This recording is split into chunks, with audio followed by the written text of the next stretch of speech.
여러분, 병원비를 100% 보장을 해주다가 갑자기 반은 당신이 내세요 라고 한다면 어떠신가요?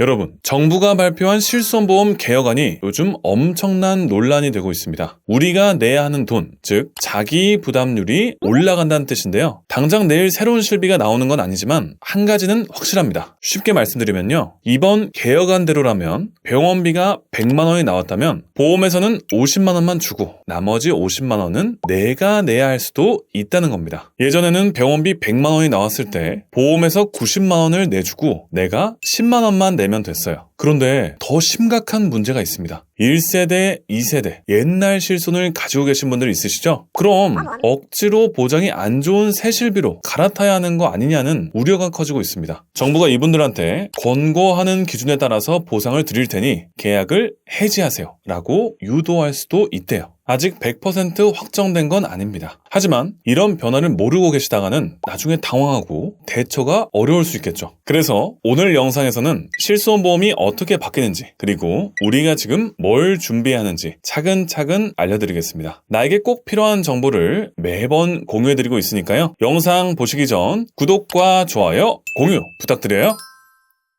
여러분, 왜 실손보험을 바꾸려고 하는 걸까요? 정부 토론회 자료를 보니까 이해가 되더라고요. 실손보험 가입자 중에서 65%, 그러니까 10명 중 약 6명에서 7명은 보험료만 꼬박꼬박 내고 정작 보험금은 한 푼도 못 받았대요. 반대로 9%밖에 안 되는 소수가 전체 보험금의 80%를 가져간다고 합니다. 여러분, 왜 이런 일이 생길까요? 옛날 1세대, 2세대 실손을 가진 분들은 자기 부담금이 거의 없거나 10% 정도로 아주 적었습니다. 그러다 보니까 병원비에 대한 부담감이 덜하죠. 어차피 보험에서 다 내주는데 뭐 하는 마음으로 비급여 항목을 많이 청구하게 되는 거예요. 특히 도수치료, 체외충격파 치료, 비급여 주사 같은 게 문제가 됐어요. 이런 문제를 해결하겠다고 정부가 개혁안을 들고 나온 겁니다. 이번 개혁안의 핵심은 간단합니다. 급여와 비급여 항목을 중증과 비중증으로 나누고 보장 금액을 다르게 주겠다는 거예요. 건강보험이 적용되는 급여 항목은 이렇게 바뀝니다. 감기, 배탈 같은 일반 질환은 일반 질환 의료비로 분류되고 암, 뇌혈관 질환, 심장 질환, 희귀 난치성 질환 같은 심각한 병은 중증 질환 의료비로 따로 분류해서 잘 보장을 해줍니다. 좋은 소식도 있어요. 그동안 보장이 부족했던 임신, 출산 관련 비용을 새로 보장을 해준다고 합니다. 건강보험 적용이 안 되는 비급여 항목에는 더 큰 변화가 있는데요. 중증 비급여는 지금처럼 보장을 해주는데 자기 부담률이 30%에서 50%로 올라가고 비중증 비급여는 보장 한도가 5천만 원에서 1천만 원으로 줄어듭니다. 그동안 남용이 심했던 도수치료, 체외충격파 같은 건 관리급여로 바꿔서 자기 부담률을 90에서 95%까지 올린대요. 거의 내가 다 내야 하는 수준이죠. 쉽게 정리하면 통원 한도는 20만 원 그대로, 입원 보장 한도는 연간 5천만 원에서 1천만 원으로, 자기 부담률은 30%에서 50%로 바뀝니다. 새로 생기는 입원 일당은 회당 300만 원. 그동안 건강보험이랑 실손보험만 있으면 병원비 걱정은 없어 라고 생각하셨다면 이제 그 생각을 바꿔야 할 수도 있습니다. 더 이상 든든한 보장이 어려워질 수 있습니다. 여러분, 2013년 4월 이후에 가입하신 분들은 원래 15년이나 5년마다 자동으로 새 실손으로 갈아타게 되어 있는데요. 문제는 2013년 3월 이전에 가입한 옛날 실손을 가진 분들이에요.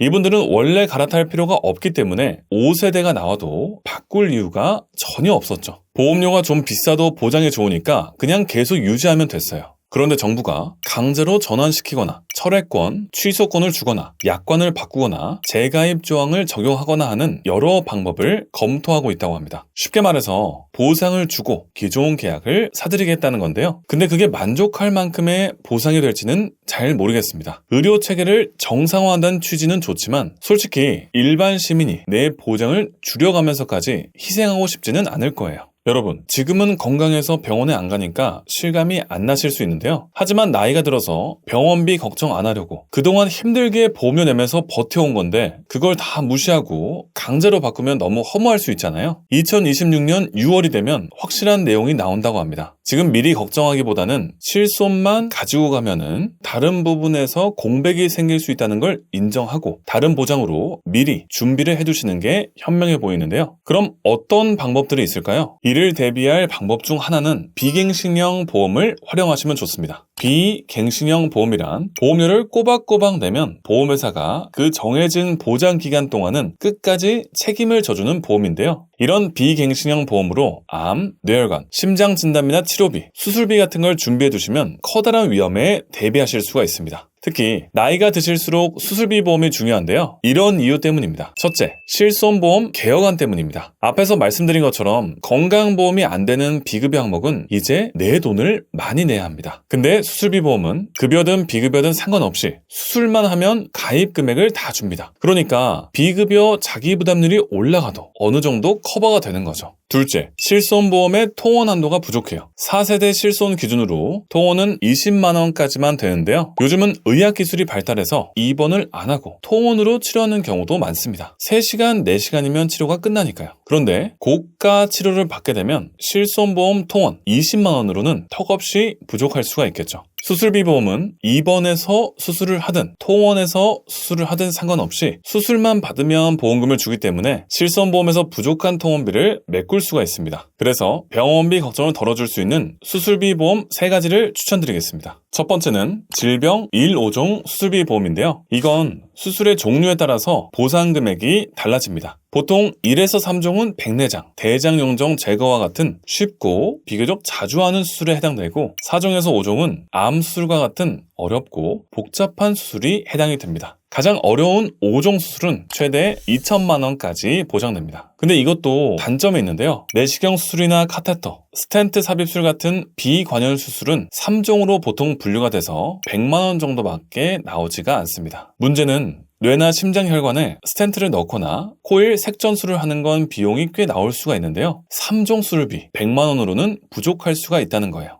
여러분, 두 번째는 질병 수술비인데요. 이 질병 수술비는 보장이 안 되는 것 빼고는 어떤 질병으로 수술을 받든 다 보상을 해줍니다. 그래서 앞서 말씀드린 1, 5종 수술비를 보완해 줄 수 있겠죠. 입원해서 하든 통원에서 하든 큰 수술이든 작은 수술이든 상관없이 보상을 받을 수 있습니다. 보장 범위가 넓어서 좋은데 단점은 한 번 받는 보험금이 30에서 40만 원 정도로 좀 적다는 거예요. 그래서 커다란 수술이나 위험한 수술을 하면 좀 부족할 수가 있겠죠. 그래서 세 번째로 2대 질병 수술비 보험이 필요합니다. 이건 뇌혈관이나 심장혈관 질환으로 수술할 때 약속한 수술비를 주는 특약입니다. 한도도 1,000만 원에서 2천만 원까지 넉넉하게 준비하실 수가 있고요. 가장 큰 장점은 여러 번 수술을 해도 할 때마다 돈을 받을 수 있다는 거예요. 예를 들어 심장에 스텐트 삽입 수술을 했는데 몇 년 후에 스텐트가 낡아서 또 바꿔야 할 때 재수술을 할 수 있겠죠. 이럴 때도 또 보험금을 받을 수가 있는 거죠. 이런 수술비 보험들을 잘 조합한다면 저렴하게 준비하는 방법도 많습니다. 이 부분이 궁금하시다면 보험청으로 연락주세요. 딱 맞는 좋은 상품들을 찾아드리도록 하겠습니다.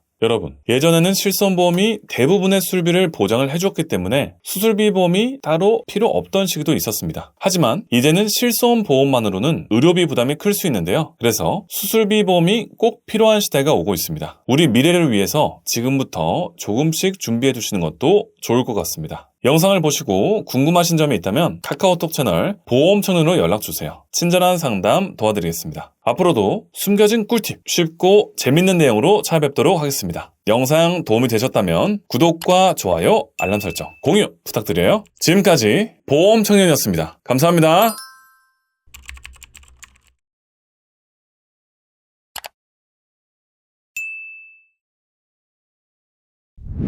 보험 광고는 손해보험 광고 심의 기준을 준수하였으며 유효기간은 심의일로부터 1년입니다.